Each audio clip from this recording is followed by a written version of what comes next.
Assalamu alaikum wa rahmatullahi wa barakatuh. Muhtaram din qardaşlarım, sizin bilen dua qilу adablarini öğrenүүnü davam etəbiz.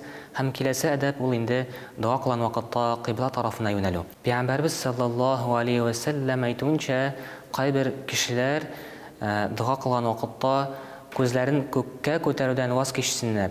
Yoksa Allah Teala aların gözlerinden nurun alır degan. Yani dua qılan vaqtda qo'llarin ko'tarib gözlerimizni indi түбәнсен һәм аска таба юнәлтергә киңәш ителә. Һәм дуа кылган вакытта инде күзләрен, йөзләребезне искә таба күтәргә кирәк түгел икәнне аңлата. Һәм шулай ук Анас радиллаһу анһу риваят иткәнчә, Пәйгамбәрбез саллаллаһу алейхи ва саллям дуа кылганда кулларын култык аслары күренгәнчә күтәрә иде һәм бармакларын селкетми иде.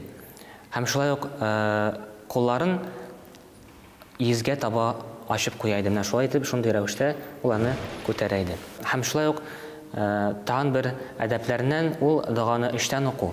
Аллаһ Тәала Коръәни Кәримдә Закария пәйгамбәрбезнең Аллаһ Тәаләгә мөрәҗәгать иткәнен безгә әйтеп китә. Әстәгъиз билләһ إذ نادى ربه نداء خفيا. يعني пәйгамбәрбез Закария пәйгамбәр Аллаһ Тәаләгә мөрәҗәгать иткәндә ул яшерин рәвештә Раббысына мөрәҗәгать итте ди Аллаһ Тәала. Пәйгамбәрбез дә саллаллаһу алейхи ва саллям үзенең бер хадисендә әйткән, эштән кылган дуга кычкырып кылган 70 дуга тиң дип әйткән.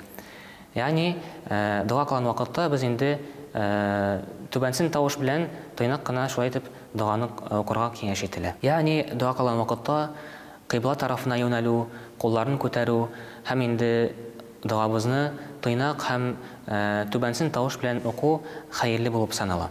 Шуңа күрә Аллаһ Тәала безнең дуаларыбызны кабул кылып, инде үзебез дә үзебез яктан инде дуаларыбызны камил рәвештә кылырга тырышыйк. Ассаламу алейкум ва рахматуллаһи ва баракатуһ.